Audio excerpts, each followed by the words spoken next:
안녕하세요. 나미와 사연 데이트입니다. 요즘 많은 분들이 사연 보내주고 계시는데 하나하나 읽어드리지 못해서 아쉬운 마음이지만 그래도 소중히 생각하며 오늘도 열심히 낭독해 보겠습니다. 자, 오늘 첫 번째 사연 50대 아드님이 결혼할 여자를 데려왔는데 그 얼굴을 보고 무척 충격을 받으셨다고 합니다. 여러분들은 어떻게 들으실지 모르겠는데요. 저는 사연자님의 마음이 무척이나 이해가 되고 공감이 갔습니다. 어떤 이야기인지 궁금하실 테니 지금부터 시작해 볼게요. 집중해서 들어주세요.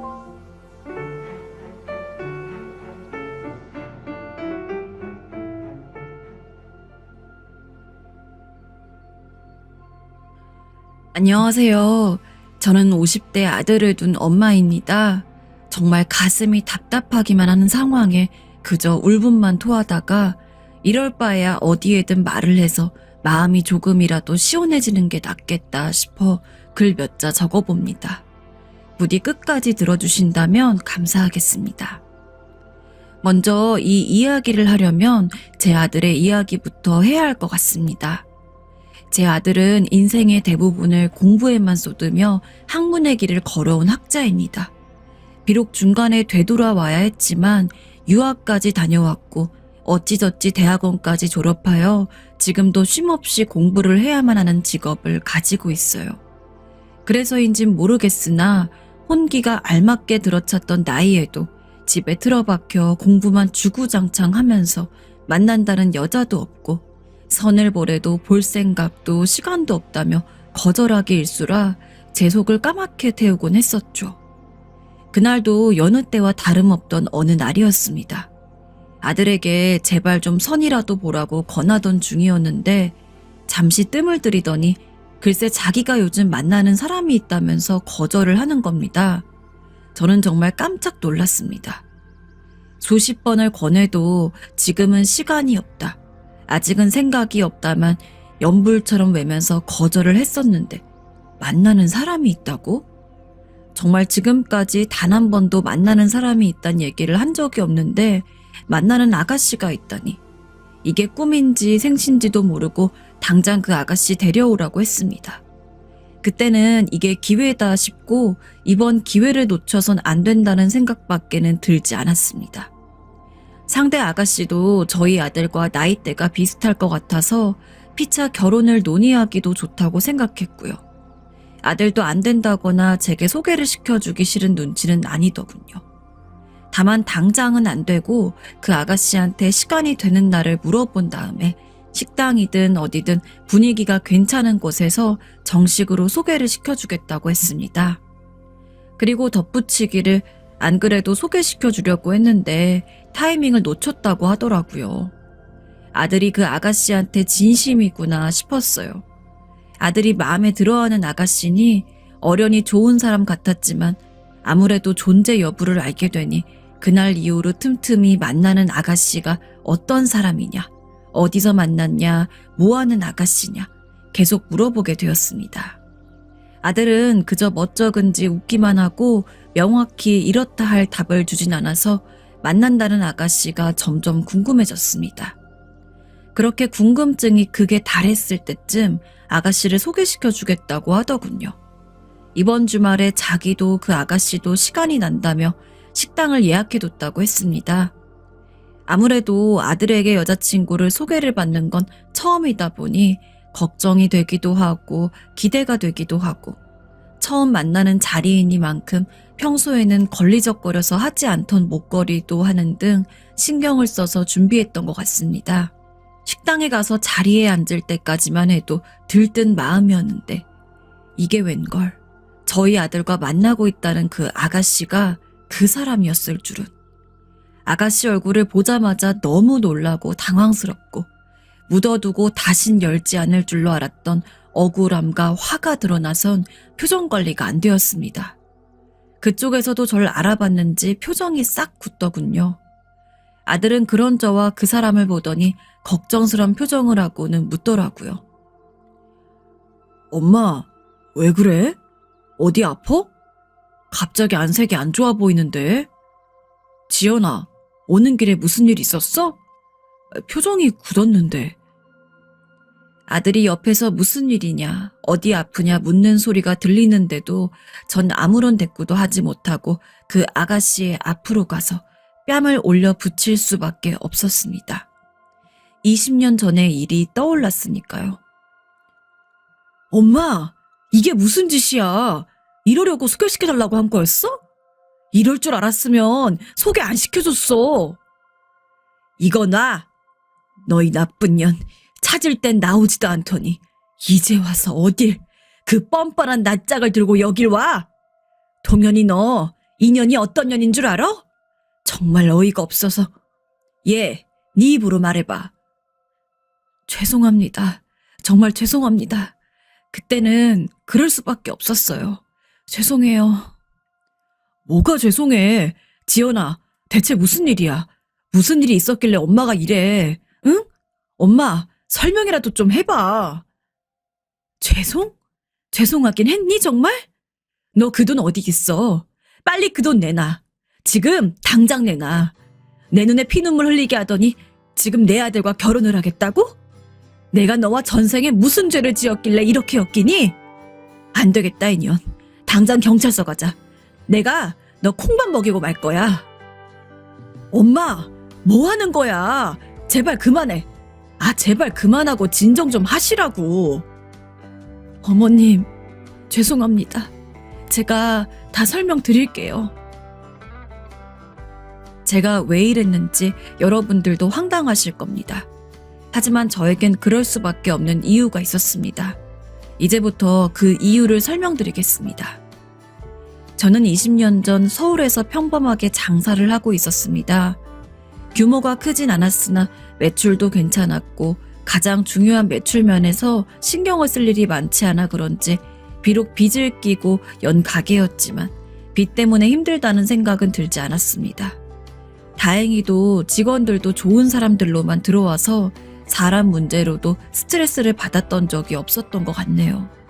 이렇게 가게를 꾸려나가다 보면 곧 빚을 모두 갚을 수 있을 거라고 생각했습니다. 계속 이렇게 잘 될 거라는 자신감에 차있던 차에 개가 눈에 들어왔습니다. 단골 손님 중 한 분이 크게 개를 운영하는 개주셨는데 저에게 개를 권유하더군요. 처음이라서 고민하긴 했지만 이래저래 제 상황에서 개를 드는 것이 좋겠다는 생각으로 들게 되었습니다. 그렇게 몇 년간 열심히 부은 덕분에 그 당시 2억 원이라는 돈을 타게 되었죠. 아직도 그날은 너무 생생히도 기억이 납니다.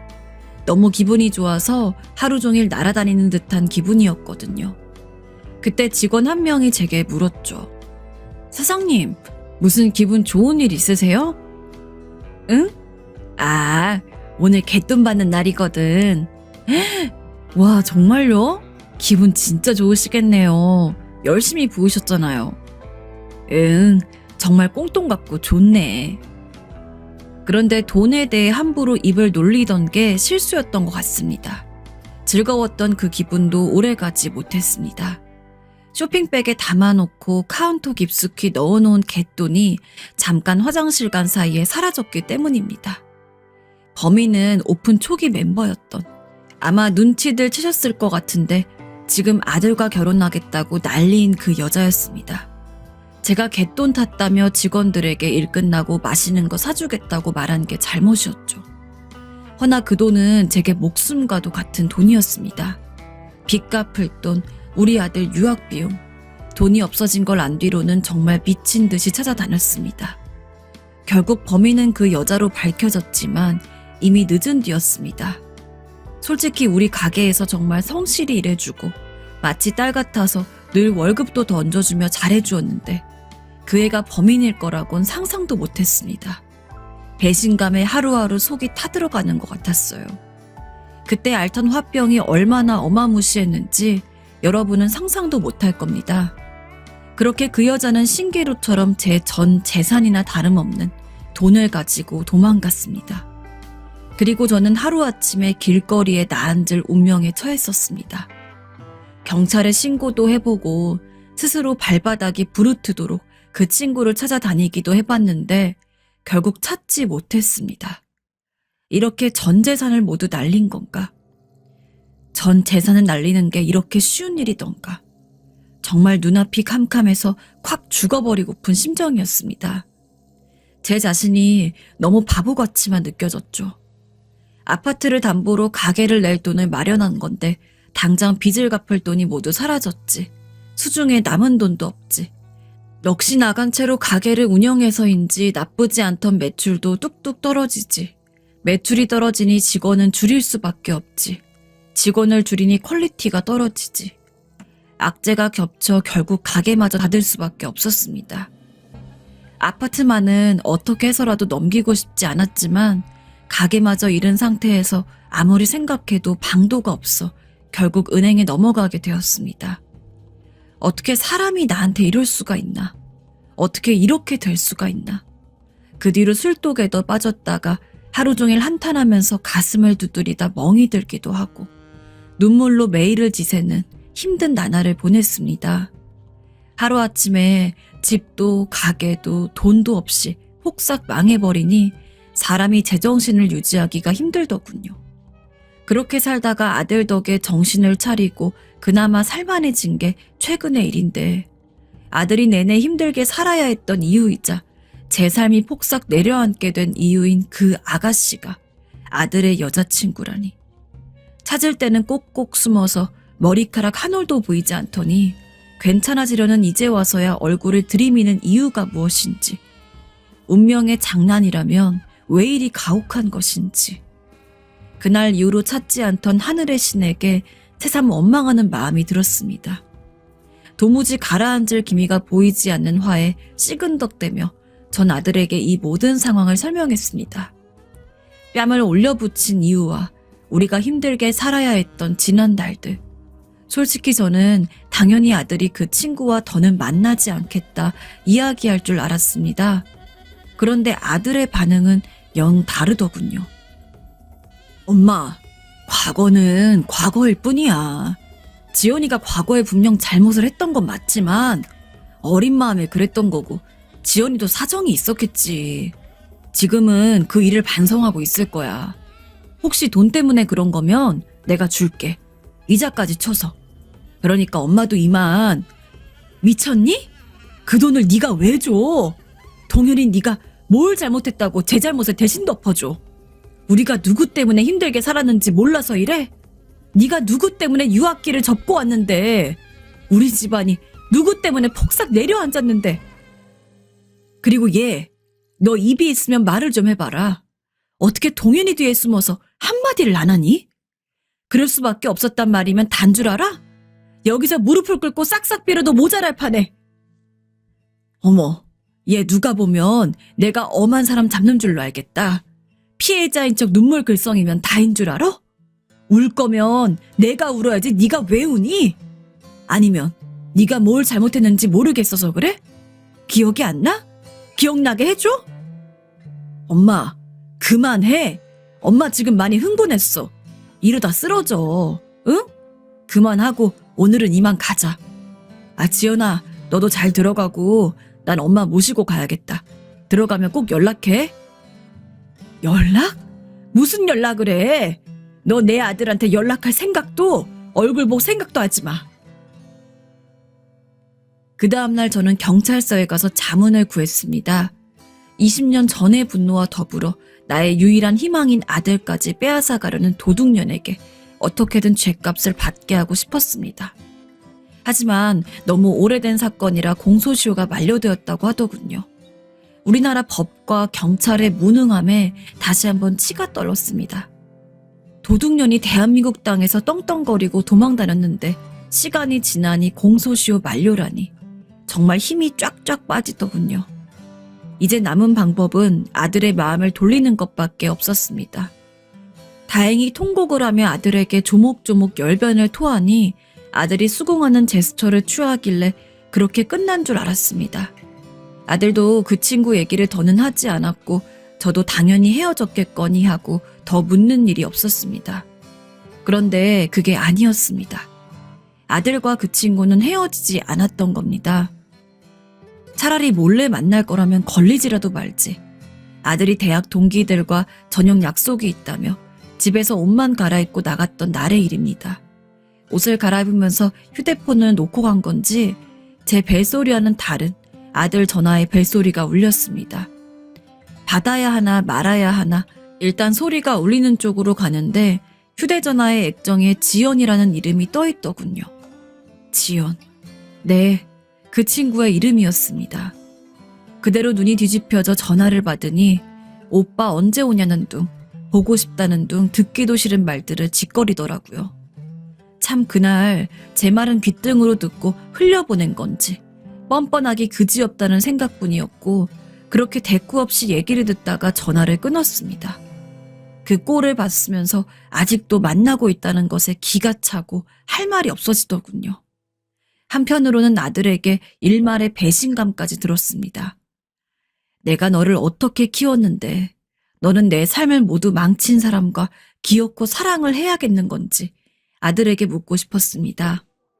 제가 술독에 빠져 살던 것도 보고 삶에 대한 의지가 사라져가는 모습도 봐왔으면서 어떻게 그럴 수가 있는지 아들이 대신 돈을 준다고 하더라도 망가졌던 제 삶과 제가 잃었던 것들, 헤아릴 수 없는 눈물로 지새던 시간을 어떻게 보상받을 수 있겠습니까?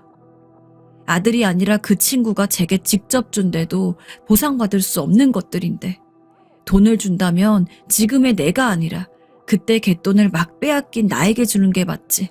그게 아닌 이상은 소용도 필요도 없다고 생각했습니다. 정확한 이유를 모르겠는 무력감과 함께 아들이 오기를 기다렸습니다. 밤이 아주 늦어서야 아들이 들어오더라고요. 동현이 너 아직도 걔 만나니? 무슨 말이야. 오늘 대학 동기들 만나고 왔는데. 시침일 때 생각하지 마. 아까 네 휴대전화로 걔한테 전화 왔더라. 언제 오냐고 보고 싶다고 하던데. 걔가 대학 동기들이니? 너 정말 엄마한테 어떻게 이럴 수가 있어? 세상 사람들한테 물어봐라. 나이 50 먹고 이 엄마 가슴에 대못 박는 사람이 어딨니? 엄마, 그게 세상에 여자가 몇 명인데 많은 여자 중에서 하필 왜 걔랑 만나니? 너는 내가 걔 때문에 죽지 못해 사는 꼴을 봤으면서도 걔랑 만나고 싶디? 걔만 소중하고 엄만 어떻게 되든 상관이 없어? 너 걔 아니었으면 지금 엄청 큰 사람 되었을 거야. 걔가 네 인생 망친 거나 다름없다고. 그게 아니라 엄마, 그건 나도 미안하게 생각해. 거짓말한 것도 이렇게 된 것도. 그런데 나 정말 지연이를 사랑해. 그날엔 그냥 지연이 편 들었었지만 실은 지연이랑 헤어지려고도 했었어. 정말이야. 엄마가 힘들어하는 거 내가 제일 가까이서 많이 봤는데 그걸 보고도 어떻게 아무렇지 않은 듯이 만나겠어. 근데 도저히 안 되겠더라고. 자꾸 보고 싶고 생각나서 헤어질 수가 없었어. 엄마 미안해. 지연이가 잘못한 건 내가 평생 엄마에게 효도하면서 살게. 그러고서는 방으로 휙 들어가 버리는데 사람이 너무 기가 막히고 화가 나면 말이 안 나온다는 걸 그때 알았습니다. 누가 목을 꽉 잡고 있는 것처럼 찍소리도 낼 수가 없더라고요. 아, 내 아들이 홀려도 단단히 홀렸구나. 이제 아들한테는 무슨 말을 하든지 소용없을 거라는 게 직감적으로 느껴졌습니다. 내가 죽는 신용을 하든 미친 척을 하고 날뛰든 듣는 척도 안 할 거라는 것도요. 순간 정말 눈앞이 깜깜해졌습니다. 그때는 전부였던 돈을 가져가더니 이번에는 아들까지. 너는 항상 내가 가진 것만 가져가려고 하는구나. 다시 모든 걸 잃었던 그때로 돌아가는 것 같았습니다.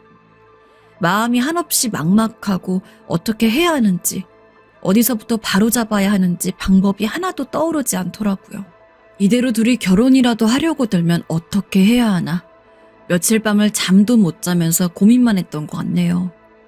아들은 몇 번을 생각해봐도 무슨 말을 하든 귓등으로도 안 들을 것 같고 결국엔 그 친구를 만나는 수밖에 없겠다 싶었습니다. 하지만 꿈에서도 마주하기 싫은 얼굴을 스스로 보러 가려고 마음을 먹는 게 쉬운 일은 아니더라고요. 그렇게 며칠을 더 보냈는지 잘 모르겠네요. 그런데 이대로 제 결심이 서고 마음을 먹을 때까지 둘을 그대로 두다간 결혼한다고 선언이라도 할 것 같아 억지로 마음을 먹었습니다. 진짜로 그 얘기를 들었다간 답답해서 화병으로 죽을 것 같은 건 둘째치고 그런 인간과 가족으로 얼굴을 보고 살아야 한다니. 가족이라는 이름으로 그 친구와 묶이는 걸 생각하니 죽는 것보다 싫었습니다. 그래서 떨어지지 않으려는 입에 힘을 줘가면서 아들에게 그 친구 번호 좀 달라고 했습니다. 네 말대로 이야기를 한번 해보마. 사정이 있었다면 들어보는 게 좋지 않겠니 하고요. 하지만 세상에 사정 없는 사람이 어디에 있겠습니까? 설령 정말 급한 사정이 있었다고 해서 모두가 남의 돈을 가지고 달아나고 남의 인생을 나락으로 밀어넣는답니까? 그렇지만 그렇게 말하지 않으면 주지 않을 것 같아서 마음에도 없는 말을 하느라 힘들었네요. 아들은 제 마음도 모르고 반색을 하며 식당이라도 예약해 줄까 어쩔까 옆에서 난리를 피우는데 내 아들이지만 어쩜 이렇게 한심스러울까 싶어 혼났습니다. 아들에게는 아무것도 필요 없다. 괜히 나서지 말아라 하고 망설일 것도 없이 그 친구에게 바로 연락했습니다. 목소리를 듣고 싶지 않아서 짧게 문자를 남겼습니다. 동현이 엄마다. 하고 싶은 얘기가 있으니까 어디서 언제 만나자. 아들이 언지를 주기도 전에 제가 먼저 연락을 해서 그런지 문자에서도 당황한 기색이 역력한 티가 났는데 흔쾌히 수락하더라고요. 좋은 소리 들을 걸로 기대를 한 건지 뭔지는 모르겠지만 썩 기분이 좋진 않았습니다. 당사자는 아직도 불쾌하고 화가 부글부글 끓는데 가해자는 아무렇지 않다는 것 같아서요. 이미 첫 단추가 단단히 잘못 끼워져서 무슨 말을 하든지 무슨 행동을 하든지 밉게 보일 수밖에 없겠지만 제게는 그렇게밖에 느껴지지 않았습니다. 약속날을 잡아놓으니 대체 무슨 말을 해야 아들과 헤어질까? 원하는 게 뭘까? 뭘 주면 헤어져 줄까? 그런 생각을 하다 보니 돈 봉투라도 준비하게 되더라고요.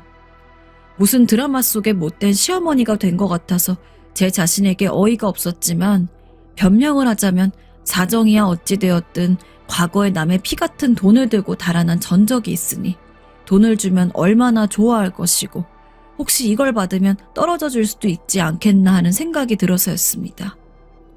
그런 준비라도 하고 나니 마음이 한결 가벼워졌습니다. 마음을 편하게 먹으니 약속날도 금방 다가오더라고요.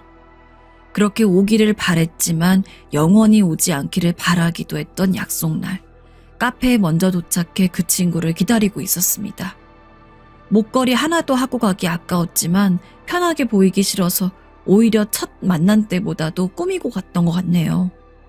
그리고 얼마 지나지 않아서 그 친구가 들어왔습니다. 잊으려고 애썼던 얼굴을 마주하고 있자니 마음이 부글부글 끓더라고요. 처음엔 차분하게 이야기를 해보려고 했는데 차분이고 뭐고 불가능했네요. 아, 어머님, 먼저 와 계셨네요. 제가 먼저 왔어야 하는데 죄송합니다. 누가 네 어머님이야? 누가 설마 나한테 그런 거니? 너 정말 동현이랑 결혼이라도 할 작정이야? 설마 그럴 리가 없어야겠지. 결혼에 대해서는 아직 이르지만 서로 논의를 하던 중이긴 했어요. 서로 나이도 있고 저도 동현 오빠도 서로 진심으로 사랑하고 있어요. 네가 정말 미쳤구나. 돌아버려도 단단히 돌아버린 게 틀림없어. 뻔뻔한 것도 정도가 있어야 하는 거 아니겠니? 네가 남의 돈 들고 달아나 호의호식하면서 살아갈 동안에 나랑 동현이가 얼마나 고된 삶을 살아왔는지 내가 읊어줘야 떨어질래? 남의 인생 나락으로 밀어 넣어놓고 어디서 그 더러운 낯짝을 당당하게 들고 나오기를. 어머님, 저도 그때 일은 정말 죄송하게 생각해요. 그 일로는 제게 무슨 욕을 하시든 무슨 말을 하시든 다 달게 들을 수 있어요. 하지만 평생 어머님께 갚으면서 살아갈게요. 저 정말 동현 오빠 사랑해요. 정말 한 점의 거짓도 없는 진심이에요. 무슨 말을 하셔도 좋지만 그렇지만 제 마음을 폄하하시거나 오빠랑 헤어지라는 말만은 하지 말아주세요. 이게 어디서 가르치려고 들어? 네가 지금 사랑 운운하면서 내 앞에서 똑바로 내 눈을 볼 수 있는 위치라고 생각하니? 무릎을 꿇고 빌면서 죄송하다. 그때 일은 사정이 있어서 그랬다. 어떤 사정이다 주저주절 떠들어도 모자라. 근데 뭐? 네 말은 내가 무슨 짓을 하든 얼마나 싫어하든 말든 상관 안 하고 동현이랑 계속 만나겠다는 소리 아니니? 그때도 피해자는 안중에도 없이 네 마음대로 남의 돈을 들고 가더니 지금도 똑같아. 아주 소름이 돋을 정도로 똑같아. 하고 싶은 것만 하고 자기 합리 하나 하고 어쩔 수 없었다. 그럴 수 없다. 하면 다 되는 거니? 사람이 어쩜 이렇게 독할 수가 있을까? 어쩜 이렇게 독해? 이번엔 안 돼. 너 돈 좋아하는 거 아니까 넉넉하게 넣었다. 이거 받고 그만 정리해. 어머님, 저는 그게 아니라 저 이런 거 받을 수 없어요. 제발 허락해 주세요. 대화가 계속 반복되는 것이 신물이 났습니다.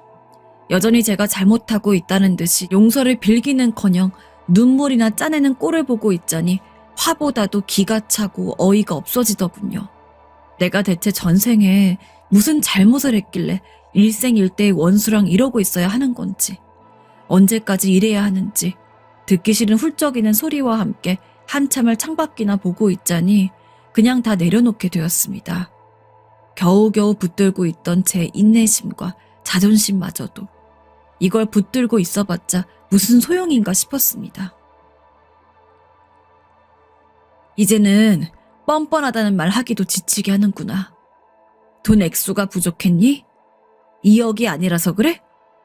네 사랑이 얼마나 대단하길래 너를 보면 화병으로 죽을 것 같다는 사람보다 네 감정이 더 중요하니? 대체 내가 어떻게 해야 그만할래?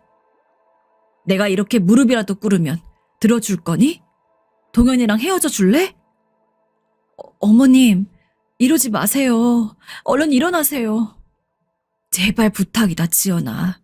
제발 우리 동현이랑 헤어져 다오. 내가 이렇게 무릎 꿇고 비마. 이렇게 내 아들 인생까지 다 망치게 할 순 없어. 세상 사람들 다 돼도 너는 안 돼. 이유는 너도 나도 알잖니. 어머님, 정말 잘못했습니다. 정말 잘못했어요. 그 친구는 제가 무릎을 꿇자 놀란 얼굴로 계속 저를 일으키려고 했지만 버티면서 10분은 무릎 꿇고 빌었던 것 같습니다. 제발 헤어져만 달라고. 그리고 억지로 돈 봉투도 손에 쥐어주고 왔네요. 헤어지겠다는 확답을 듣고 오지 못하기도 했고 그 뒤로 연락이 없어서 조금 불안한 마음이 들지만 돌려주겠다는 말도 없고 헤어지지 않겠다는 연락도 없으니 좋은 쪽으로 생각해 보려고 합니다. 당장 제가 먼저 연락해 볼까 했지만 제 마음이 너무 지친 상태라 조금 회복이 필요할 것 같습니다. 개인적으로 생각하기를 저는 제 능력 안에서 제가 할 수 있는 최선을 다했다고 생각합니다. 제가 여기서 무얼 더 어떻게 할 수 있을까요? 원수나 다름없는 사람에게 자존심도 다 내려놓고 무릎까지 꿇고 애원했는데 부디 제가 연락하기 전에 그 친구 쪽에서 먼저 헤어지겠다는 시원한 확답을 주었으면 좋겠습니다. 말년에 좀 행복하나 싶었는데 정말 괴롭습니다. 도대체 어떻게 해야 좋을까요? 제발 제게 지혜로운 해결책들을 알려주시면 감사하겠습니다. 네, 첫 번째 사연 어떠셨나요? 잘 들으셨나요? 이제 두 번째 사연을 소개해드릴 차례인데요. 두 번째 사연은 뉴스로만 봤던 이야기를 실제로 접하게 되어 저도 모르게 눈물이 왈칵 쏟아졌던 사연입니다. 개인적으로 엄마라는 단어 안에 들어있는 많은 의미들을 다시금 생각하게 되어 더 뭉클했던 사연인데요. 자, 그러면 끝까지 들어주시길 바라며 지금부터 시작해 볼게요. 혹시 여러분 주변에 치매에 걸리신 분이 계신가요? 혹은 치매에 걸리신 분을 보셨던 경험은 있나요? 사실 주변 사람이 아니라면 그 고통에 대해 잘 짐작할 수 없는 게 치매죠. 보통 치매를 주변에서 접하실 수 없는 경우에는 치매 노인이 실종 며칠 몇 시간 만에 발견되었다는 뉴스로 접하는 게 보통일 거예요. 오늘은 저 역시 언제까지고 뉴스에서나 접할 줄로 알았던 저희 어머니가 치매에 걸리셔서 실종이 되셨던 것에 대해 이야기를 남겨보려고 해요. 먼저 제 이야기를 해야 이 이야기에 대해서 이해하시는 게 쉬울 것 같네요. 제 소개부터 하자면 저는 이제 중년에 들어선 50대 여자입니다. 전 어려서 그렇게 유복하게 자라진 못했어요. 유복한 집에서야 우유다, 빵이다, 과자다 많이들 먹고 자란 걸로 알지만 저는 빵 한쪽 군것질하는 것도 어려운 집에서 자랐네요. 어머니께서 홀몸으로 저를 키우시며 무작정 서울에 상경하셨기 때문에 더 경제 사정이 빠듯했던 것도 있는 것 같아요. 아시잖아요. 그때 당시에 여자 혼자 소일거리로 벌이하면서 새빵살이를 하는데 애까지 키우려면 지갑 사정이 얼마나 빠듯했을지. 어쩌면 그대로 고향집에서 어른들과 살았으면 좀 덜 힘드셨으리라 생각하지만 저희 어머니가 서울행을 결정하신 데에는 나름의 이유가 있으셨어요. 아버지가 일찍 돌아가시고 난 다음에 주변 어른들과 이야기를 몇 가지 나누셨나 봐요. 남편을 잃은 슬픔도 슬픔이었지만 제가 있었잖아요. 앞으로 어떻게 해야 할까, 아이를 어떻게 키우면 좋을까 하는 것들을요. 어머니께서 굉장히 오랫동안 고민하셨던 것 같아요. 서울 올라오기 직전에 어머니를 떠올리면 밤에 저 먼저 자라고 이불을 깔아주시고 한참 뒤에나 주무시던 게 생각나네요. 언젠가 애들 공부하기 좋은 곳이 서울이라더라 하시면서 짐을 싸셨던 게 마지막 기억이에요. 나중에 여쭤보니 홀어머니 밑에서 자라서 모자라다든지 멍청하다면서 무시당하는 일이 없게 키우고 싶으셨다네요. 실은 어머님의 배움이 당신의 바람보다 짧으셨던 것도 한 이유일 것 같아요. 어머니는 중학교까지 가고 싶어 하셨는데 어머니의 아버지, 그러니까 할아버지가 여자가 무슨 중학교냐며 초등학교 졸업만 겨우 허락하셨다고 하더라고요. 배움에 한이 좀 있으셨을 거예요. 저는 그런 일은 없었으면 하셨나 봐요. 아무튼 저는 어머님의 바람대로 무사히 서울의 한 초등학교, 당시의 국민학교에 들어갔습니다. 너무 오래전의 일이라 어렴풋하게도 기억이 나지 않지만 나쁜 느낌은 없는 걸 보니 아마도 친구들과도 잘 지냈던 것 같아요. 초등학교 때 일을 떠올리면 학교 일은 기억이 안 나는데 학교를 다닐 당시의 집 모습이나 일화들은 희한하게 기억이 나요. 지금 떠올리면 아, 정말 못 살았구나 싶지만 그때는 저희 집 사정이 얼마나 나쁜지 잘 몰랐던 것 같아요. 새빵살이를 하면서 단칸방에 살았지만 다른 아이들의 집에 가본 적이 잘 없어서 전 사실 다 그렇게 사는 줄 알았어요. 기껏해야 8, 9살이니까 모르는 게 당연한 거라고 생각이 들기도 하지만 좀 더 눈치가 있었더라면 좋았을 것 같다는 아쉬움도 있어요. 눈치가 없어서 어머니 마음에 대못을 박는 경우도 종종 있었거든요. 하루는 친구랑 노는데 친구가 크림빵을 가져온 거예요. 요새도 슈퍼에서 파는 그 크림빵 어떤 건지 아시죠? 요새는 뭐 보름달이라는 이름으로 파는 것 같은데 이상하게 요즘은 그 맛이 안 나더라고요. 근데 그 당시에는 진짜 너무 맛있었어요. 그때 친구가 그러길 본인 어머니가 친구랑 먹으라고 주셨다고 하면서 저한테도 하나 크림빵을 넘겨주었는데 저는 그때 크림빵을 처음 먹어봤거든요. 그게 제 인생 첫 크림빵이었습니다. 그런데 그 부드러운 빵 사이에 들어있는 하얀 크림이라는 게 제 예상보다 너무너무 맛있는 거예요. 그래서 빵이 뻑뻑한 줄도 모르고 개눈 감추듯이 먹었던 기억이 나요. 그냥 거기서 끝났으면 좋았을 텐데 한번 좋은 경험했다, 못 먹어본 것도 먹어보네. 아마 지금의 저라면 그랬겠지만 어린애가 어떻게 그런 성숙한 생각을 했겠어요. 그냥 맛있는 거 먹었으니까 또 먹어보고 싶지. 집에 가서 어머니께 며칠을 크림빵을 사달라 조르고 졸랐는지 몰라요. 그때 어디서 주워들었는지 우유랑 빵이랑 같이 먹으면 맛나다고 우유까지 알차게 끼워서 졸라댔네요. 자기 자식이 먹고 싶은 거 바로 입에 넣어주지도 못하는 어머니 마음도 모르고 돈 계산부터 해야 하는 그 마음이 얼마나 찢어지는지도 모르고 그렇게 졸라서 결국 어머니가 우유랑 빵을 사주셨어요. 어머니 것은 없이 제 몫만요. 저는 그렇게 또 눈이 뒤집혀서는 어머니께 한 입 드시라 권해드리지도 않고 혼자서 다 먹었네요. 크림빵이 그리 맛있니? 응, 엄마 이거 너무너무 맛있어. 또 먹고 싶어. 그래, 맛있게 먹어. 어머니도 달라는 말 한마디 없이 그냥 제가 먹는 걸 바라만 보셨어요. 별 기억이 아닌데도 지금 떠올리면 너무 가슴이 아파지더라고요. 어머니도 크림빵 같은 거, 우유 같은 거 왜 안 드시고 싶었겠어요. 어머니도 참 젊으셨는데 맛있다는 거 당신도 드시고 싶으셨을 텐데 그냥 제 새끼 입에 넣어주시느라 바빠서 자기 입은 챙기지도 못하시고 그래서인진 모르겠는데 가끔씩 빵을 보면 이때 기억이 문득문득 생각나요. 좀처럼 가슴에 돌처럼 박혀서는 굴러 떨어져 줄 생각을 안 내요. 철없던 시절의 행동을 이렇게 돌려받는가 봐요. 아무튼 그날 이후로 제가 가장 좋아하는 빵은 크림빵이 되었습니다. 사실 아직까지도 그 크림빵을 참 좋아해요. 요즘에야 워낙 발전해서 고급 크림이 들어간 빵들이 많이 나왔다지만 제 입맛은 아직도 그 싸구려 맛이 나는 크림이 제일인가 봐요. 처음 맛봤던 기억 때문인진 모르겠지만요. 그 뒤로도 종종 어머니께서 크림빵과 우유를 사주셨어요. 크림빵과 우유를 먹고 난 다음이면 한동안 반찬이 조금 부실해지긴 했지만 그래도 크림빵을 먹을 수 있다는 게 참 좋았던 기억이 나요. 그렇게 초등학교를 졸업하고 중학교에 들어갈 쯤이 되니까 좀 주변 환경이 보이더라고요. 마냥 어린 나이도 아니었고 친구들 집에 놀러갈 기회도 몇 번 있었고 모두 다 우리 집처럼 사는 게 아니구나. 우리 집이 못 사는 편인구나 하는 걸 그때쯤 알았던 것 같아요.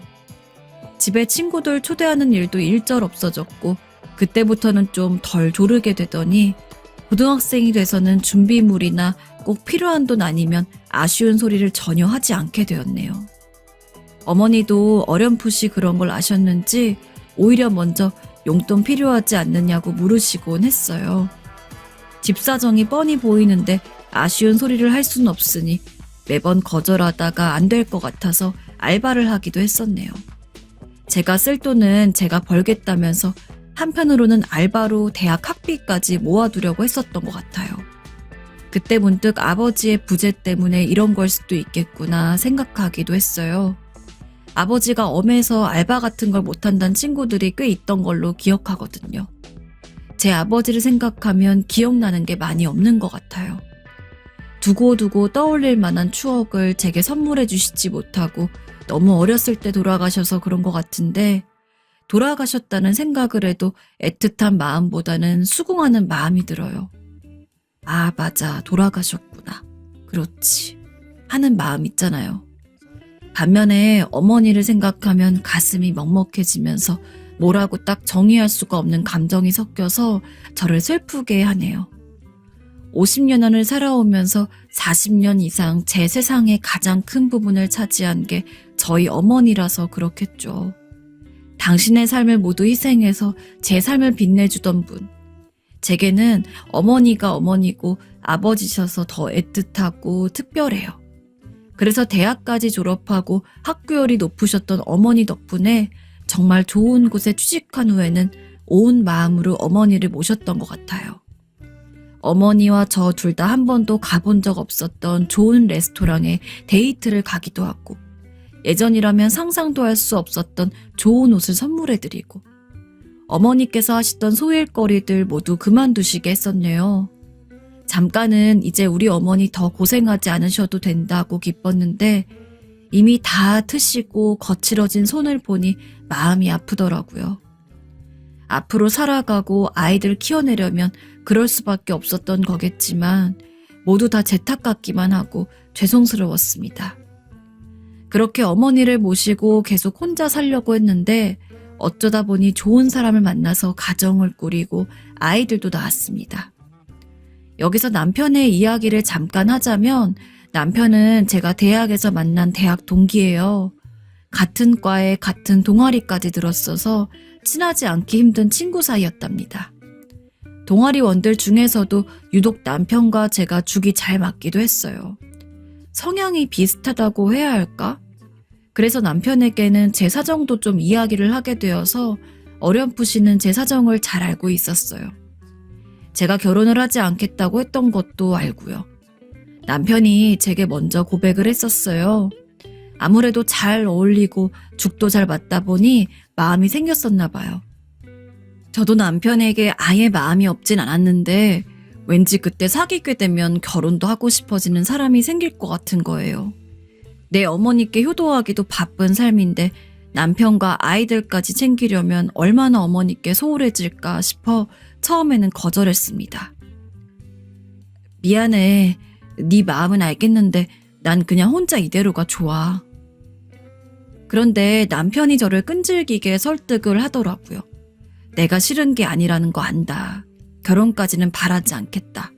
어머니께도 잘하겠다. 마음이 아예 없었으면 모르겠는데 마음이 조금이라도 있던 사람의 설득이라 그런지 슬슬 마음이 연애를 하는 쪽으로 기울었습니다. 그 말은 딱 들어맞았어요.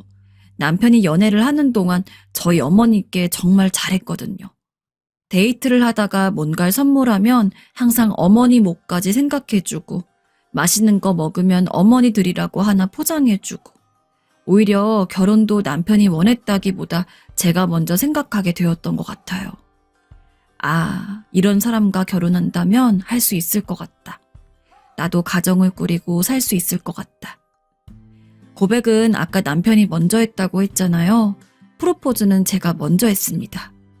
근데 멋은 좀 없었던 것 같아요. 그냥 평소처럼 데이트를 하다가 문득 남편에게 우리 결혼할까 물어봤던 기억이 나네요. 5년을 사귀면서 결혼의 기억자도 꺼내지 않던 제가 결혼에 대해 먼저 얘기를 꺼내니까 남편이 눈이 튀어나올 것처럼 놀라면서 생각할 시간을 달라는 말도 없이 좋다고 하더라고요. 그리고 이 프로포즈는 정식이 아니라 무효라고 하는데 이미 결혼하자고 했고 승낙의 말까지 들은 거면 이게 프로포즈 아닌가요? 비록 로맨틱하진 않았더라도요. 아무튼 그렇게 프로포즈를 하고 양가 부모님께 말씀드리고 상견례를 하고 아마 그때 시부모님을 처음 뵌 것 같은데 시부모님도 참 좋은 분들이라 그 뒤로도 홀어머니만 있는 저를 하대하시거나 폄하하시는 일이 전혀 없었어요. 오히려 사돈께서 혼자 너무너무 고생하셨다. 대단하신 어머님 밑에서 바르게 잘 자랐다며 내내 저와 저희 어머니를 편안하게 해주셨습니다. 결혼하고 나서는 어머니께는 물론이고 시댁에도 잘하려고 노력했었네요. 남편이 결혼 전과 다름없이, 아니 어쩌면 그보다 훨씬 더 저희 어머니께 잘했거든요. 남편을 생각하면 고맙고 미안한 마음뿐인 것 같아요. 남편이 아니었다면 가정을 이룰 생각은 꿈도 못 꿨을 거고 거기서 오는 기쁨을 모르고 살았을 테니까요. 그런데 참 지금 이 나이가 되어서 가정을 이루고 살다 보니 그때의 어머니가 얼마나 대단하셨는지 알겠더라고요. 어떻게 모든 걸 포기하고 자식만을 보면서 사셨는지. 먹고 싶은 것도 하고 싶은 것도 보고 싶은 것도 많으셨을 텐데 그 꽃 같은 나이에 돈을 벌고 나서는 좋다는 것만 잔뜩 해드렸지만 그렇다고 또 젊은 날에 보상이 되진 못할 것 같아서 아쉽고 철없던 저를 떠올리면 아프고 그냥 그런 날들의 반복이었습니다. 앞으로도 계속 그런 날들만 반복될 줄 알았어요. 보상이 되진 못할 테지만 계속 어머니께 좋은 걸 해드리고 어머니는 좋아하시고 하는 일상이요. 실제로 어머니는 저희에게 효도 아닌 효도를 받으실 때마다 아유, 우리 딸이 결혼해서도 이렇게 날 챙기니 세상에 나같이 복 있는 사람이 또 있다니 하면서 좋아하셨어요. 또 사위인 우리 남편에게도 참 고맙다, 고마워 라는 말로 손을 잡아주시기도 하셨고요. 그렇게 저는 어머니의 기뻐하는 얼굴을 보며 덩달아 남편과 함께 미소 지었습니다. 그러던 어느 날 청천벽력 같은 일이 일어났습니다.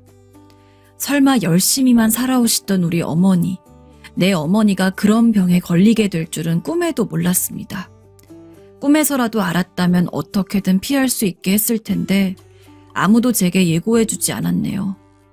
기억이라는 게 한순간에 무너질 수도 있는 위태로운 탑이라는 걸요. 처음엔 그냥 어머니가 연세가 있으시니 가벼운 건망증이신가 보다 했어요. 연세가 있으신 어르신분들이 뭔가를 쉽게 잊으시고 기억을 잘 못하시고 하시는 걸 봤었으니까. 저희 어머니도 그런 줄로만 알았어요. 그런데 그게 아니더라고요.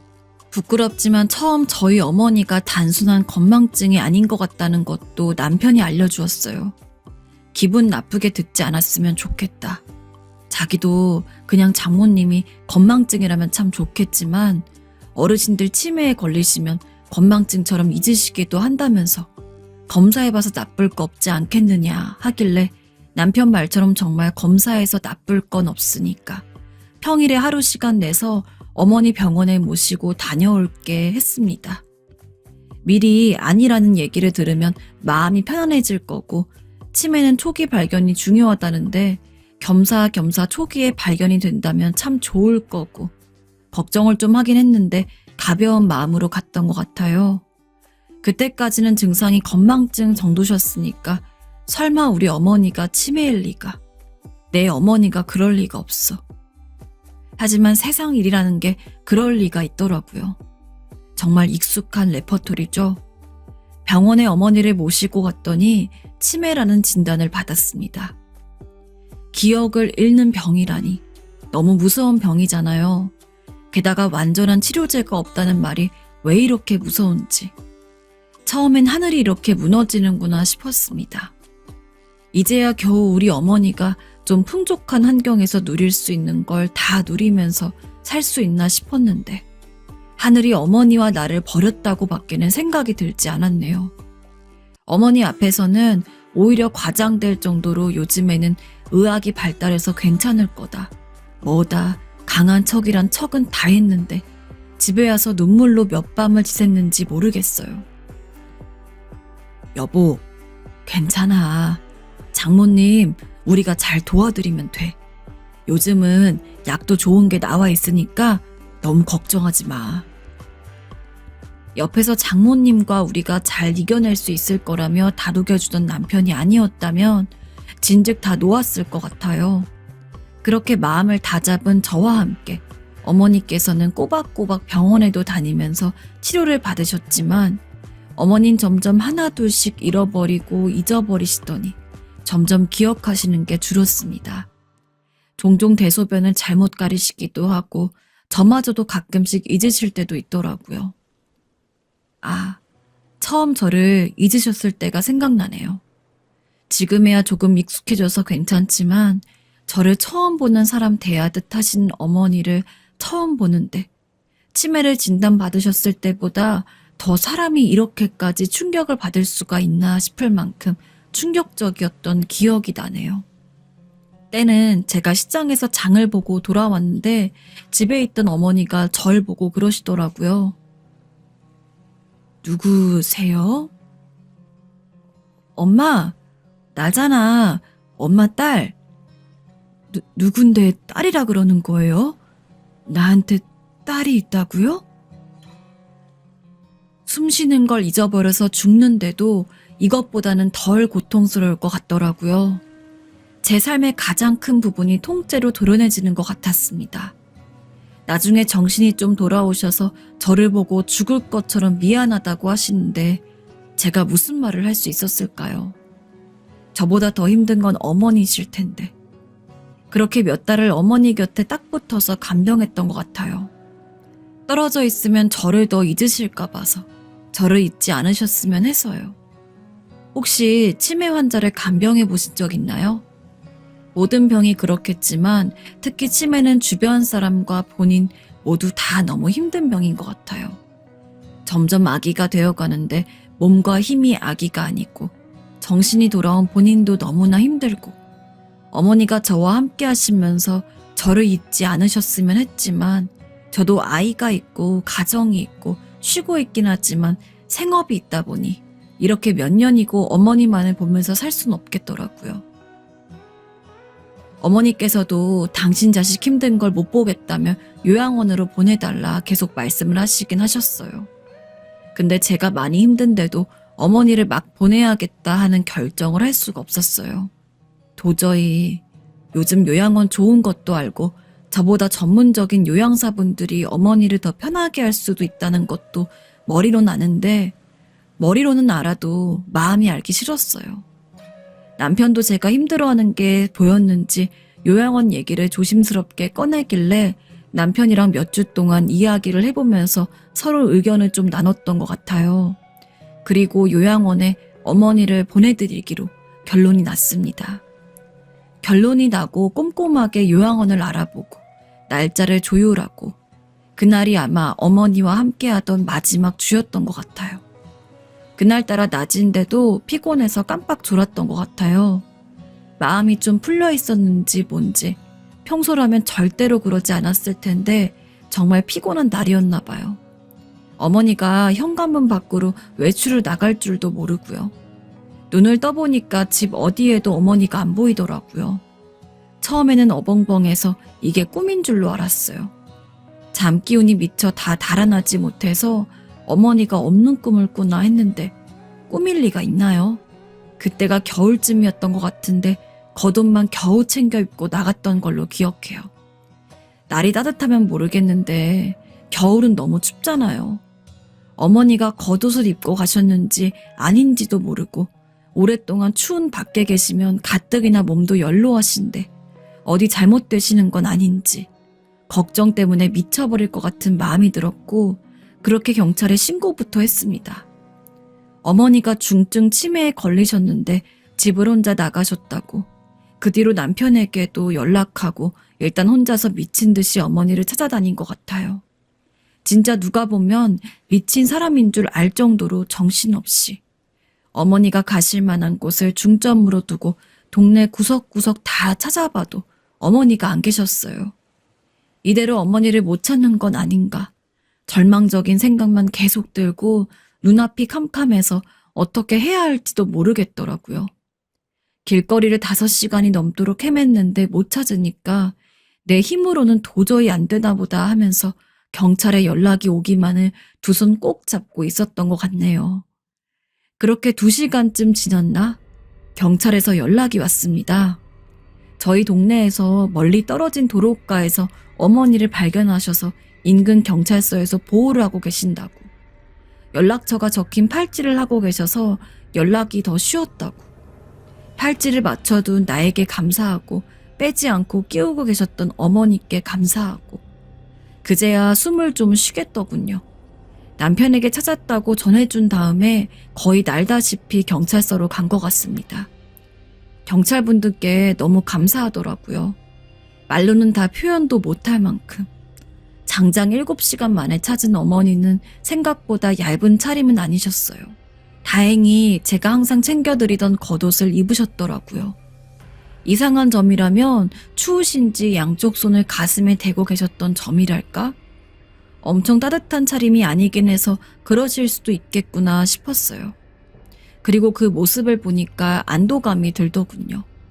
7시간 만이지만 경찰분들이 발견하신 것도 연락 주신 것도 어머니가 너무 얇게 입고 계시지 않았던 것도 그냥 다 감사하고 그대로 어머니를 모셔오려다 생각나서 잠시 근처 편의점에 들려서 주스 세트를 사서 드렸어요. 한사코 거절하시면서 받으면 안 된다고 하시는데 억지로 품에 안겨드리고 왔습니다. 마음 같아서는 더 귀한 걸 드리고 싶었네요. 그렇게 어머니 손을 꼭 잡고 경찰서를 다 와서 길을 걸었습니다. 단둘이서 손을 잡고 길을 걷는 건 오랜만의 일이라 그런지 옛 기억들이 새록새록 나더라고요. 어머니와 둘이 장을 보고 오면서 도란도란 이야기를 나누던 일부터 시작해서 한참 동안 추억에 빠져서 걸었던 것 같네요. 그렇게 얼마나 걸었을까? 어머니가 품에서 뭔가를 빼시더니 제게 건네시더라고요. 겨울인데도 품속에 있었던 거라 그런지 따뜻했습니다. 그래서 그냥 핫팩 같은 건 줄 알았어요. 경찰분이 주셨나? 했는데 핫팩이 아니더라고요. 핫팩이 아닌데 핫팩처럼 따뜻해진 거였어요. 잠시 사고가 정지하는 것 같았습니다. 누가 제 시간을 멈춰둔 것처럼 정신이 멍해지더라고요. 그리고 다음 순간 저는 속절없는 눈물을 흘릴 수밖에 없었습니다. 우리 아가 이거 좋아하지? 엄마, 따뜻할 때 얼른 먹어. 나한테 이거 사다 주려고 나갔던 거예요? 이게 뭐라고요? 엄마, 저 이제 이런 거 필요 없어요. 엄마만 있으면 된단 말이에요. 철없던 어릴 때 어머니한테 그렇게 조르고 졸라서 얻어냈던 크림빵. 아까 이야기했던 그 크림빵을 져주시겠다고 7시간을 품에 품고 계셨던 겁니다.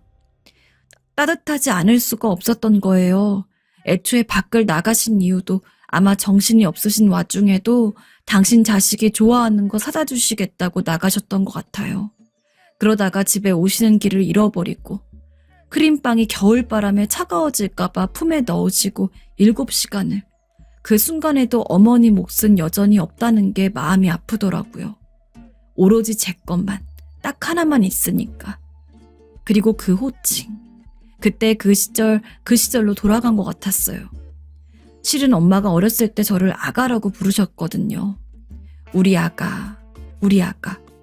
제가 중학교 들어가면서 사춘기가 오고 아가라고 부르는 게 싫다고 어머니한테 말을 한 뒤로는 들을 수 없었던 호칭인데 이렇게 들으니까 길에서 그렇게까지 펑펑 울어본 게 처음인 것 같아요.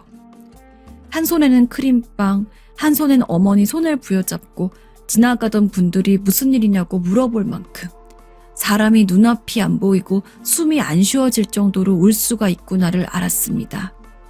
그때 느꼈던 감정과 기억이 온전치 않으신데도 불구하고 자식부터 챙기시는 어머니의 사랑을 평생 잊을 수 없을 것 같아요. 그리고 지금 어머님은 오전 9시부터 오후 5시까지 노인 돌봄 센터에서 전문가분들의 도움으로 지내시고 저녁에는 집으로 돌아오세요. 차마 어머님을 요양원으로 보낼 수 없겠더라고요. 앞으로도 평생 저희 어머니 사랑에 보답하는 마음으로 함께하려고 합니다. 부디 이런 저를 응원해 주시기를 바랄게요. 긴 사연 들어주셔서 정말로 감사드립니다. 모두 행복하고 평안한 나날 보내시기를 바랍니다. 네, 어느새 마지막 사연입니다. 시간이 너무 빠르게 흘러가는 것처럼 느껴지는데요. 마지막 사연 소개해드리면 돌아가신 할아버지가 꿈에 나타나면서 벌어진 이야기를 들려주셨습니다. 읽으면 읽을수록 놀라워서 자꾸 다시 읽어보게 되었는데요. 자, 그러면 함께 들어보겠습니다.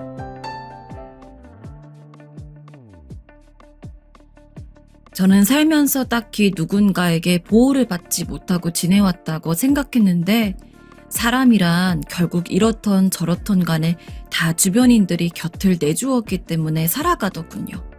그게 좋은 방식이건 나쁜 방식이건 간에 말입니다. 늘 저는 좋은 일도 없고 힘들다고만 생각하며 살아왔지만 생각해보면 별일 없이 살아서 더 못 느꼈던 것 같아요. 그러다가 중요한 순간에 그 명암이 확 두드러졌지 뭡니까. 어릴 적에 엄마 아빠 손을 제대로 타지 못한 채 저는 그저 할아버지에게 맡겨져서 자라게 되었어요. 엄마 얼굴은 전혀 기억에도 없어요. 친할아버지와 살고 있는 것이기에 그나마 어릴 적 아빠 사진이나 좀 볼까 말까 했고요.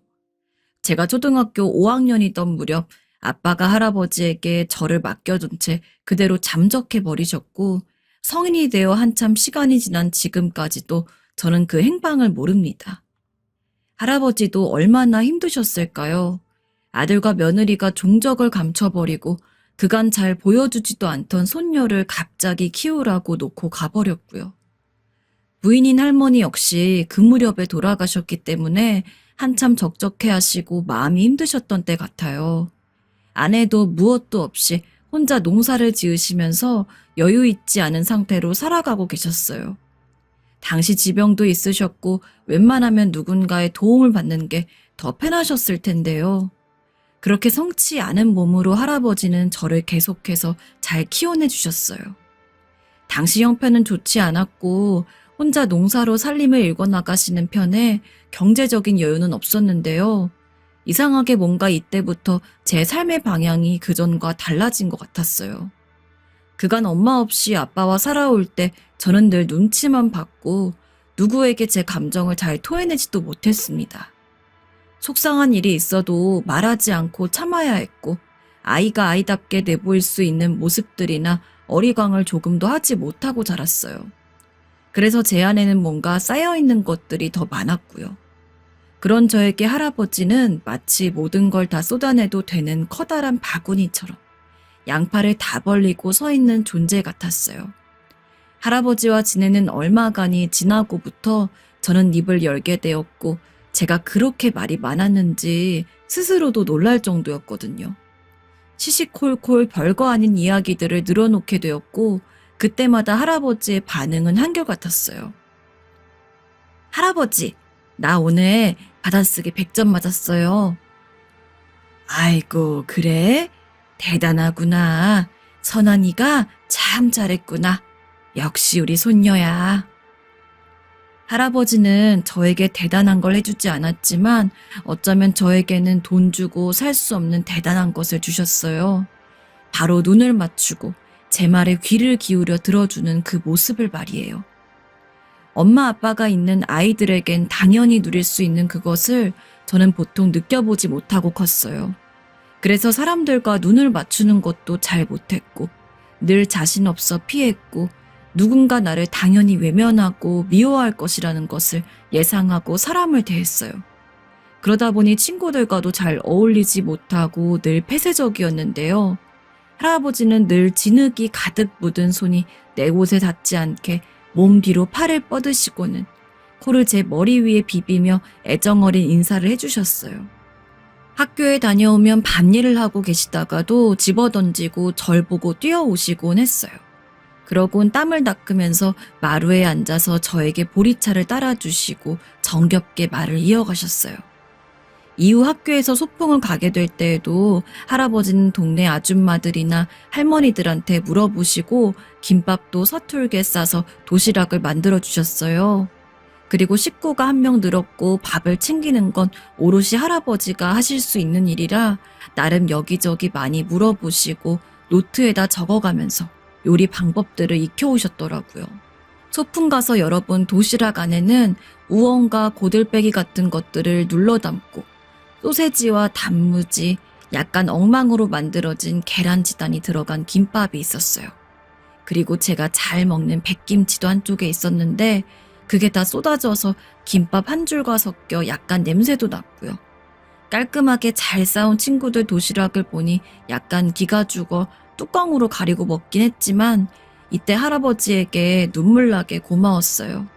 왜 열자마자 눈물이 핑 돌던지 어떻게든 해보려고 노력했을 그 미간의 주름이 상상되었거든요.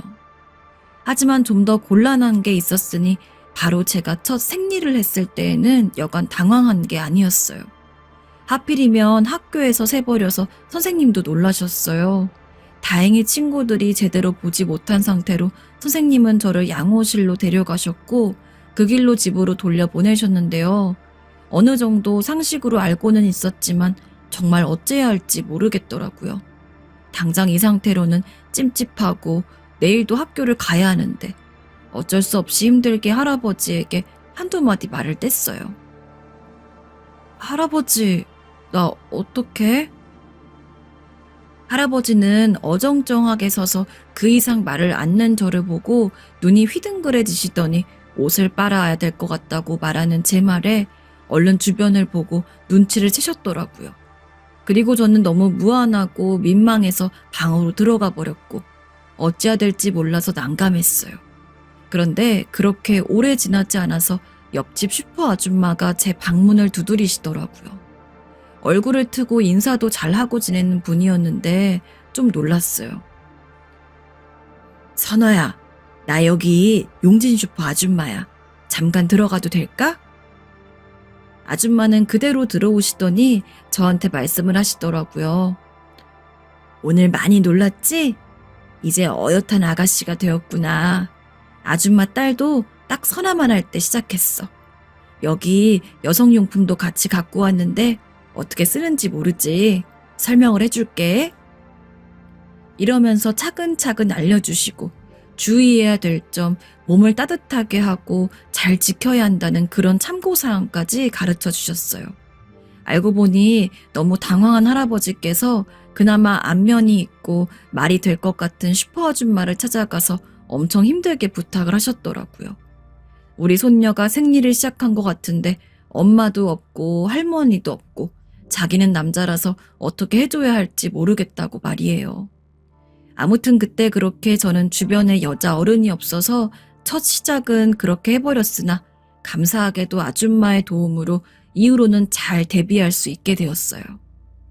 부족한 것 천지였던 제 인생을 할아버지는 어떻게든 채워주려고 최대한 애를 쓰셨고 사춘기에 반항을 할 때에도 그렇게 무던히 저를 받아내 주시고 어르고 달래고 때론 야단치시기도 하며 거뜬히 저란 사람을 키워내셨습니다.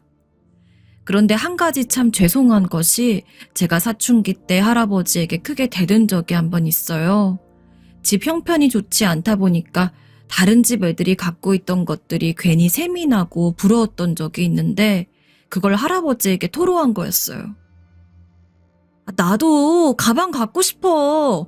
새로 사달라고. 할아버진 난감해하시는 표정을 지었지만 계속 제가 떼를 쓰자 결국 안 된다는 말로 단호하게 막아서셨어요. 그리고 저는 더 화가 나서 사달라고 좀! 하며 소리를 질러버렸고요. 그러자 할아버지도 그땐 화가 나셨는지 이 녀석아 고만 못해? 언제까지 떼를 쓸 셈이야? 라고 버럭 소리를 치셨는데 저도 그제서야 놀라선 입을 다물게 되었습니다. 그 뒤 할아버지와 좀 서먹하게 지냈는데 마음속으론 늘 미안한 마음이 들더라고요. 그리고 고등학교에 가니 마냥 할아버지에게 의지하고만 있을 순 없겠더라고요. 왜냐면 할아버지도 연세가 꽤 많으신데다가 지병이 점점 심해지셔서 밖에 나가지 못하고 누워 계시는 날이 있다 보니 긴장이 되었거든요. 어릴 적 책을 좋아했기에 꾸준히 읽어왔고 딱히 학원은 못 다녔지만 최대한 알아보면서 열심히 공부를 했어요. 할아버지와의 일상은 늘 이렇듯 소리를 내진 않지만 언제나 잔잔하고 소중하게 제 안에 있었기에 이걸 잘 지키기 위해서는 내가 도움이 되어야겠다는 생각이 점점 강해졌거든요.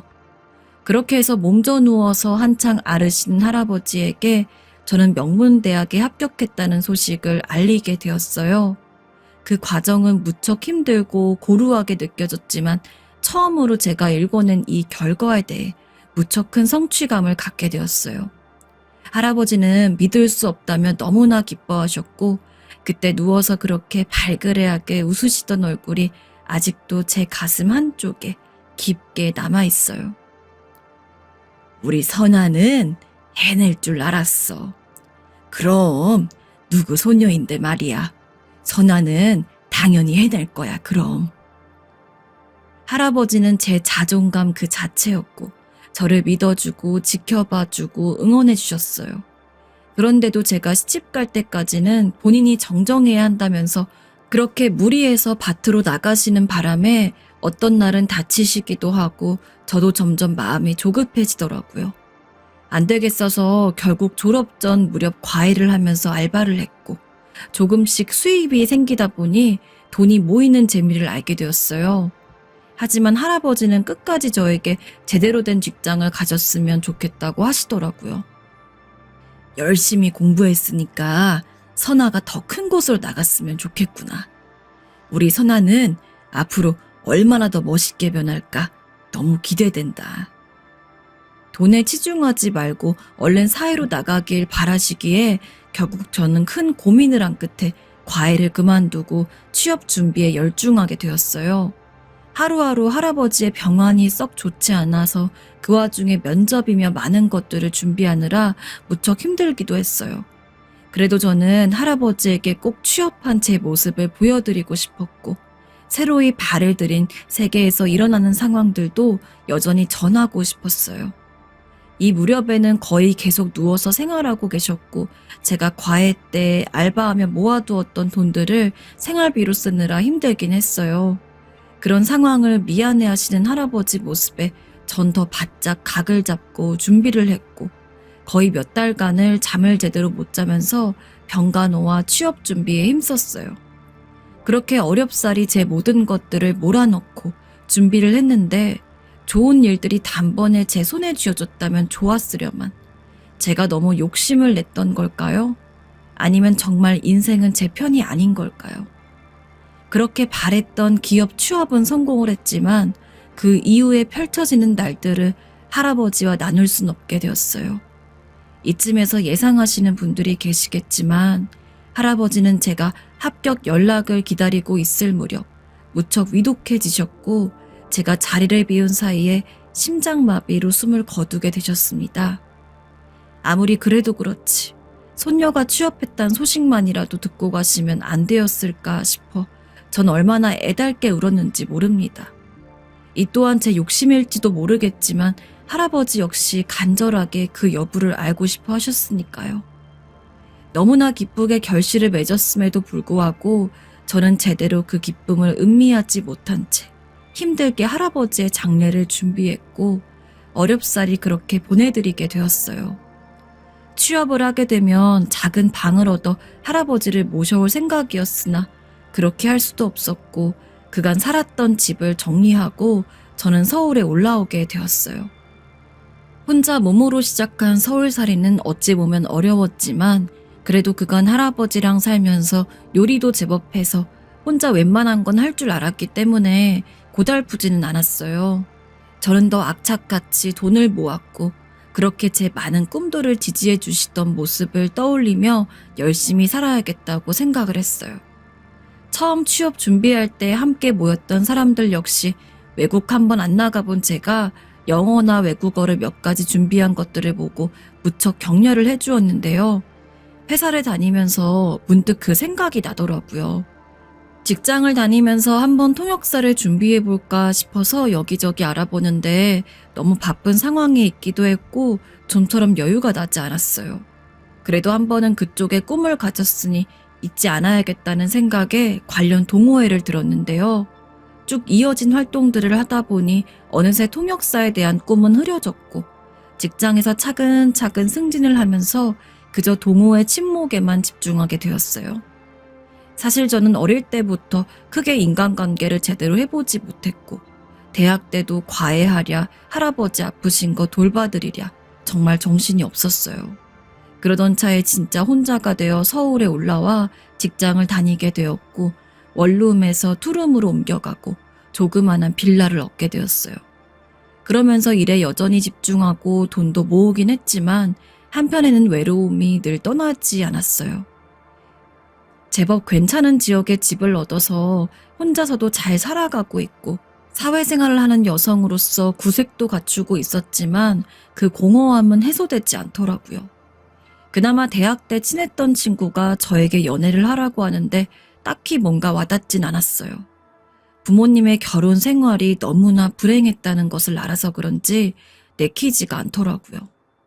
근데 저도 왠지 모르게 제 취미끼리 모인 동호회에서는 조금 긴장을 풀게 되었고 그 안에서 함께 사람들과 어울리면서 조금씩 정이 들어가게 되었어요. 다 같이 피크닉을 가기도 하고 당일치기로 경치 좋은 곳에 가서 여유롭게 카페에서 차를 마시기도 하고 그러다 보니 한 달에 두어 번 볼까 말까한 이 동호회에서 조금 마음이 맞는 사람을 만나게 되었어요. 저의 감성적인 부분도 잘 이해해주고 엄마 아빠 없이 할아버지 손에만 자라 힘들었을 저를 무척이나 위로해주는 사람이었는데요. 저보다 5살 위였고 좀 떨어진 지역에 살고 있는 데다가 회사가 바빠서 야근이나 출장이 잦긴 했었답니다. 그래도 동호회 모임이 너무 좋다며 가끔이라도 늘 시간을 내서 참석했고요. 나중에 저와는 따로 시간을 갖고 바쁜 일상 중에도 저를 보러 오곤 했어요. 그 사람도 제가 외로움을 느낀다는 것을 알았던지 어느 날 조심스럽게 말을 건네더라고요. 둘이 진지하게 만남을 가져온 지 2년 정도 되었을 때 말입니다. 예상을 안 한 건 아니었지만 듣는데 왜 그렇게 눈물이 흐르는지 모르겠더라고요. 선화야, 이제 그만 우리가 서로의 가족이 되어주는 게 어때?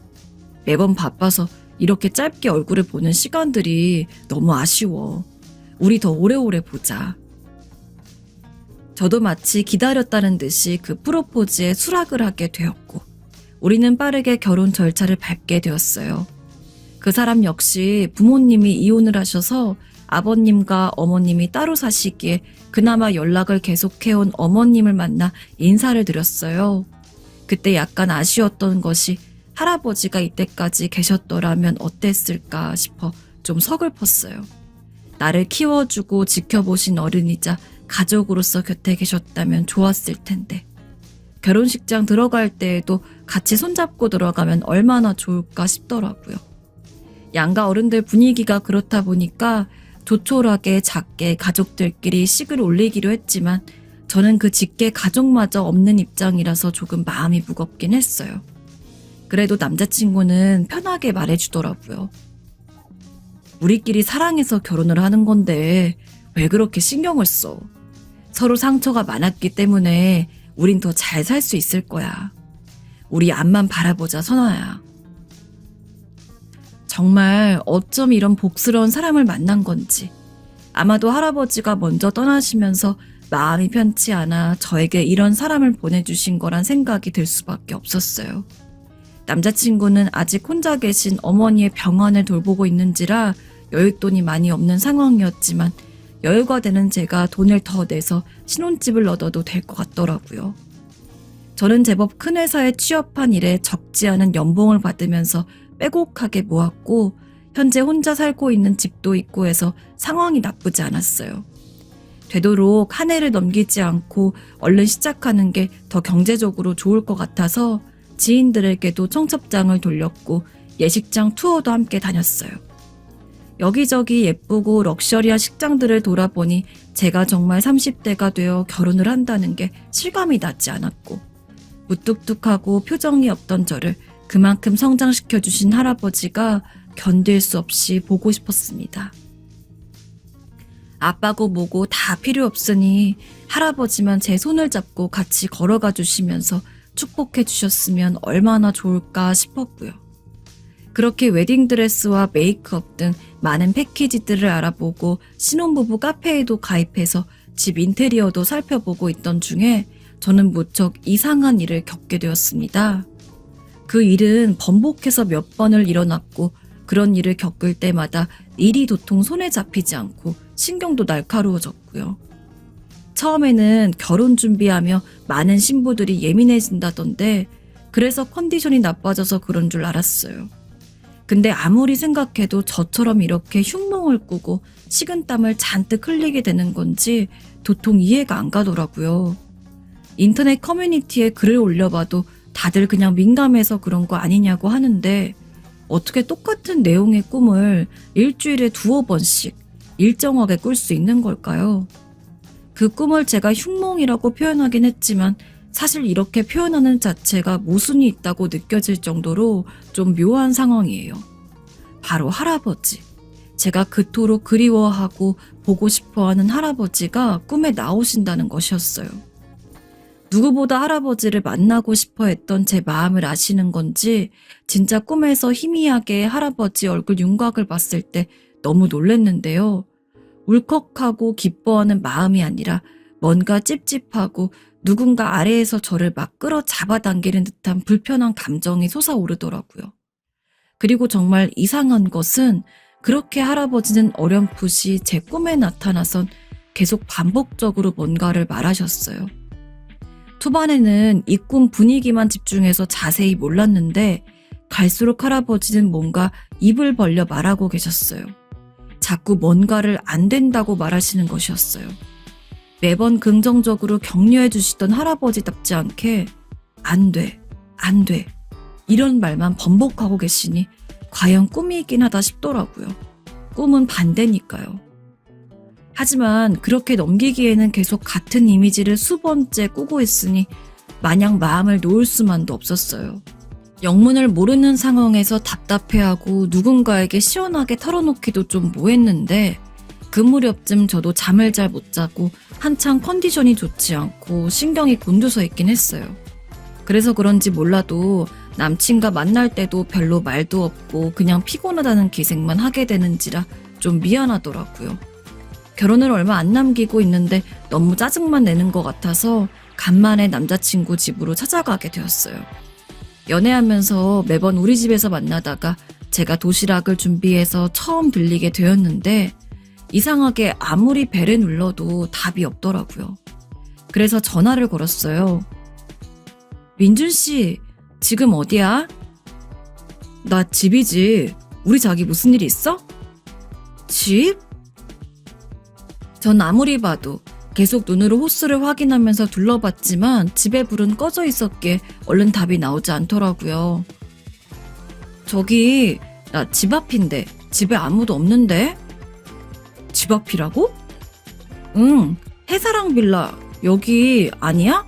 어머니도 안 계신가 봐. 근데 남자친구의 반응이 좀 평소 같지 않아서 저는 꽤 당황하게 되었어요. 저기 선아야, 내가 일이 있어서 사실 밖에 있어. 오늘 말고 다른 날 보자. 얼른 들어가. 내가 나중에 연락할게. 전에 이 앞에 있는 카페에서 어머니를 뵙기도 했고 그 건너편에 있는 이 빌라를 가리키면서 몇 층에 산다고 말해주었거든요. 그 층에는 이 집 한 곳밖에 없기에 저는 틀림없이 맞다고 생각하고 올라왔는데 말이에요. 더군다나 저보고 집에 있다고 하고선 제가 왔다고 하니까 돌아가라니. 그날 한순간에 개운치 않은 상황들이 한두 가지가 아니었어요. 그리고 그날 저는 어김없이 그 꿈을 또 꾸게 되었고 여전히 할아버지는 뭔가가 안 된다는 말만 또 번복하시다가 제가 어거지로 온몸에 힘을 주며 악소리를 지르자마자 꿈에서 깨버리게 되었어요. 이런 상황이 되고 나니 저는 보통 신경이 곤두서는 게 아니었고 안 그래도 신혼집을 준비하며 이 집을 정리하는 과정이 편치 않아서 힘들었는데 머리가 복잡하더라고요. 이런 고민을 친구에게 말했는데 친구의 말이 너무 마음에 걸렸어요. 선아야, 너 아무리 봐도 그것 좀 이상해. 남자친구가 그 이후로 뭐라고 설명이라도 했어? 아니, 그냥 바쁘다고. 너무 바빠서 나올 시간이 없다고 다음 주쯤 보자고만 했어. 그거 왠지 내 전남친이 바람필 때랑 똑같은 것 같다 너. 이 말을 듣는데 얼마나 가슴이 철렁했는지 몰라요. 결혼 앞둔 너에게 할 말은 아니지만 그래도 혹시 모르니 알아봐. 제대로 된 남자인지 객관적으로 한 번은 더 알아봐야 될 거 아니야. 저는 참 별스런 일을 다 한다 싶어 걱정하면서도 이전 남친이 바람을 펴서 식음을 전폐했었던 친구의 말에 끌려 결국 친구가 이용했다던 흥신소 쪽에 문의를 하게 되었어요. 몇 번이나 손톱을 깨물어가며 할까 말까 고민을 하다가 그냥 뭐 하나라도 깔끔하게 잡고 가자는 생각에 눈 딱 감고 의뢰를 하게 되었는데요. 지금의 저는 그날 하도 깨물어서 쓰라리던 손톱으로 흥신소 번호를 누르지 않았다면 어찌 되었을까 아찔하게 생각하고 있어요. 제 남친은, 아니 이제 그 무엇도 아닌 그 사람은 저와 친구의 상상 그 이상의 범위 안에 있는 사람이었다는 것을 흥신소 아니면 알아내기 힘들었을 것 같으니까요. 거기서 제대로 알아봐 주신 덕에 그가 무려 6살짜리 유치원생 아들을 둔 애기 아빠라는 것을 알게 되었어요. 정말 피가 온몸에 몰려서 제대로 빠져나가지 못하는 듯한 느낌이 들더군요. 정말 피가 온몸에 몰려서 제대로 빠져나가지 못하는 듯한 느낌이 들더군요. 저에게 소개를 했던 어머니는 실제 어머니가 맞긴 했지만 아들의 그런 혼인빙자 사기를 묵인하고 떨어지는 돈이나 받고 계시던 어쩌면 친엄마라서 더 불행할 수도 있는 분이셨더군요. 양쪽 부모님이며 친지며 아무도 없는 나에 비해 낫다고 생각했던 남친보다 돌아가시긴 했으나 꿈에라도 나타나서 이 결혼은 아니라고 언지를 주는 할아버지가 계신 내 쪽이 훨씬 낫겠더라고요. 그렇지 않은가요? 다시 생각해보면 할아버지는 저에게 이 결혼을 막기 위한 어떤 의미로 꿈에 그렇게 나오신 게 아니었을까 싶어요. 일이 무마된 이래 이후로는 단 한 번도 뵌 적이 없기도 하고요. 저를 그렇게 아껴주셨던 할아버지는 손녀가 혼인빙자 사기 이범에 달하는 웬 남자와 결혼하는 것을 두고 볼 수 없어서 그렇게 경고를 하셨던 걸까요? 그저 회사 일이 바빠서 연락이 안 되는 것이라고 생각했던 그 남자는 엄연히 가정에 있었고 저에게 결혼 사기를 쳐서 어떻게든 돈을 뜯어내고 잠적할 생각이었던 것 같아요. 나중에 다 알고 사실을 말해보란 저에게 싹싹 빌면서 부인에게 혹시 연락했냐고 묻던 그 모습은 정말 비굴하기 짝이 없었어요. 한 번만 더 들키면 이혼이라며 아들이 아파서 그랬다고 핑계를 대는데 새삼 떠올리는 것만으로도 머리가 다시 아파올 정도예요.